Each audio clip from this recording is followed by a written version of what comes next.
Today, we're near my home in Chilliwack, British Columbia. It's where the Fraser River widens on its final approach to the ocean.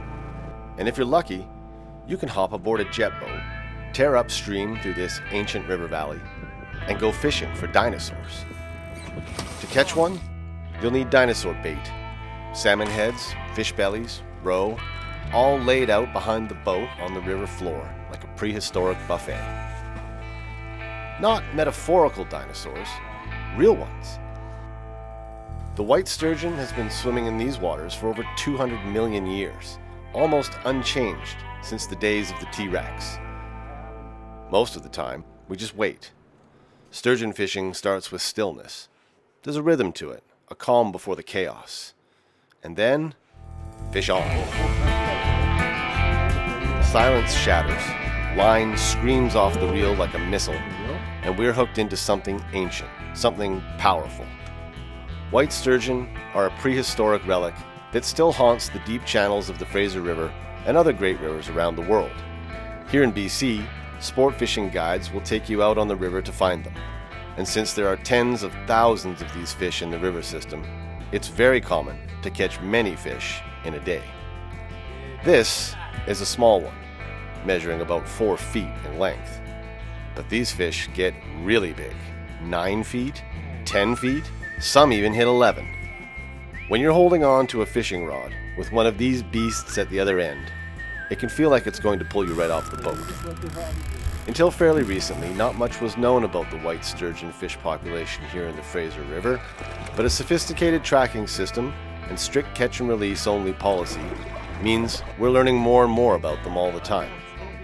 These are the largest freshwater fish species in North America, so people from all over this continent and around the world come here to fish for them.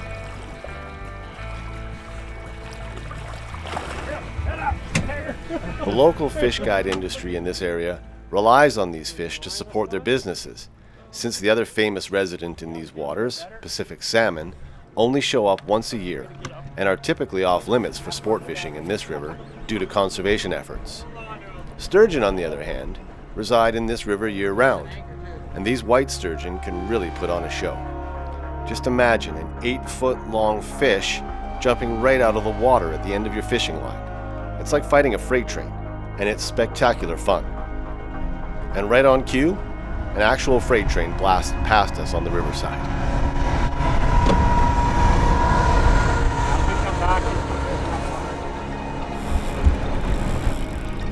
When a large sturgeon decides it wants to run, there's really no stopping it. The guide maneuvers the boat around, chasing down the fish, keeping the line tight.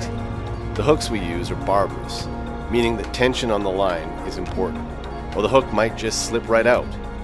And even though we still have the ultimate advantage, I think the barbless hooks even out the fight a bit. It's very common for hooks to just fall out when a sturgeon gets airborne. That's the other thing. They're shockingly acrobatic for their size. Leaping, thrashing, twisting in the air, they're full of raw power. So it's important to take care with them at all times. Good action, yeah. But for all that power, sturgeon are quite docile toward humans during these unique interactions. Graceful, almost serene. These sturgeon are treated with utmost respect by fishermen here. Fish over a certain size are never lifted into the boat, ever. First, it's about conservation and minimizing harm to the fish. Second, you can't pick the big ones up, they're just too big. And third, their backs are lined with protective armor, sharp scutes that feel like fossilized saw blades and cut just as well. So big fish are brought to shore if necessary, cradled gently in the water for a photo with a living dino, and released back to the river. These fish have been here longer than humanity, longer than most other species on Earth, and every one of them must be returned to the river alive and unharmed.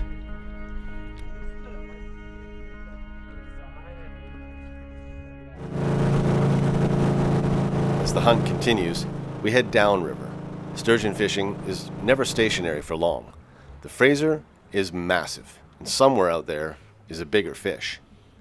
Today, our bait consists of fresh salmon heads, caught legally in a nearby tributary, salmon roe, and salmon bellies. They're attached to large barbless hooks, with lead weight partway up the line. When the line is cast, the weight sinks to the bottom, and the bait sits suspended just above the bottom of the river, sending its scent drifting downriver and hopefully across the snout of a hungry sturgeon. They have whisker-like barbels near their mouth, and they use these to sense food. They're bottom feeders, living on or near the bottom of the river, vacuuming up whatever food comes their way into their toothless mouths. We run 4 rods out the back, trying different baits on each, dropping more scent into the river and increasing our chances of hooking a huge sturgeon. Our guide is constantly working, constantly watching, and giving instructions when needed. Set.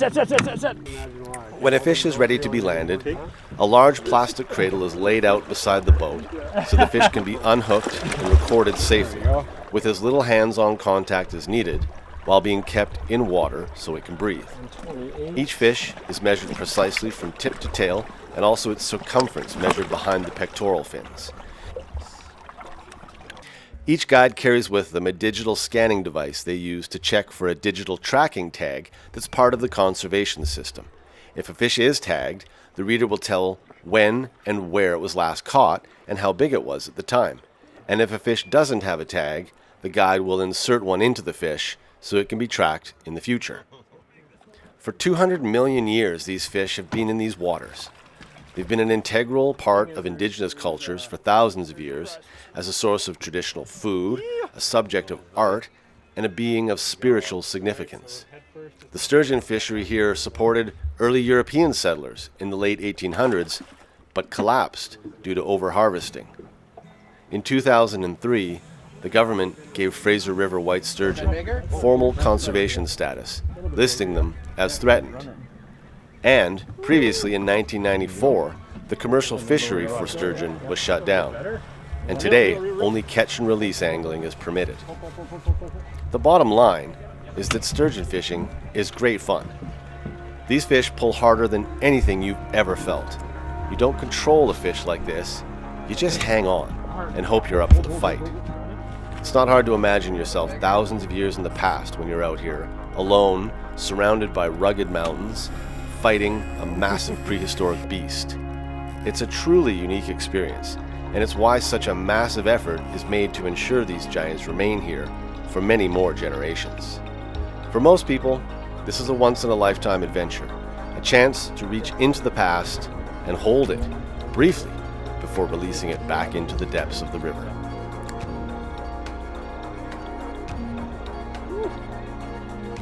Nobody else? Give a little kiss. Come on, buddy. Out here on the Fraser River, the dinosaurs are still alive, and if you're lucky, you might just catch one.